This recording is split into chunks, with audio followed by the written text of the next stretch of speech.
Big pass Tamil season 9 சமீபத்துல start பண்ணிருந்தாங்க. இப்ப சக்சஸ்ஃபுல்லா ரன் ஆகிட்டு இருக்கு. அப்படி இதுல மகாநதி சீரியல்ல குமரன் கேரக்டர்ல நடிச்சிட்டு வர கமருதீன் கண்டஸ்டண்டா கலந்திருக்காருன்னு உங்களை பலருக்கும் தெரிஞ்சிருக்க வாய்ப்பு இருக்கு. மகாநதி சீரியல் மூலமா இவருக்கு நிறைய ஃபேன்ஸ் இருக்கிறதால இவர் மேல மக்கள் மத்தியில நிறைய எதிர்பார்ப்பு இருந்துச்சு.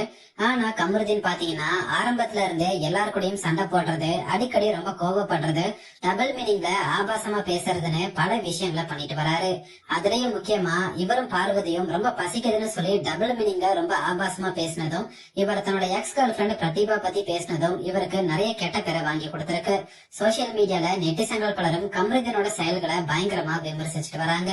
இப்படி இருக்கிற நிலையில மகாநதி சீரியல்ல கமருதீனுக்கு பேரா இப்ப கங்கா கேரக்டர்ல நடிச்சிட்டு வர்ற தாரணி ஒரு பழைய இன்டர்வியூல கமருதீனோட கேரக்டர் எப்படி ஷூட்டிங் ஸ்பாட்ல எப்படி இருப்பாருன்னு சொல்லியிருக்காங்க. இப்ப இந்த இன்டர்வியூ தான் சோசியல் மீடியால வைரல் ஆகிட்டு இருக்கு. அதுல தாரணி என்ன சொல்லியிருக்காங்கன்னா, கமருதீன் ஷூட்டிங் ஸ்பாட்ல எப்போதும் துருன்னு ரொம்ப ஆக்டிவா இருப்பாரு. ஃப்ரீ டைம்ல நாங்க எல்லாரும் டயர்ட் ஆகி ரெஸ்ட் எடுத்துட்டு இருப்போம்.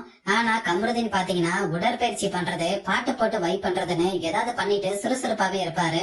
ரொம்ப ஹைப்பர் அவரு, செமையா சேட்டை பண்ணிட்டு இருப்பாருன்னு தாரணி அந்த இன்டர்வியூல சொல்லியிருக்காங்க.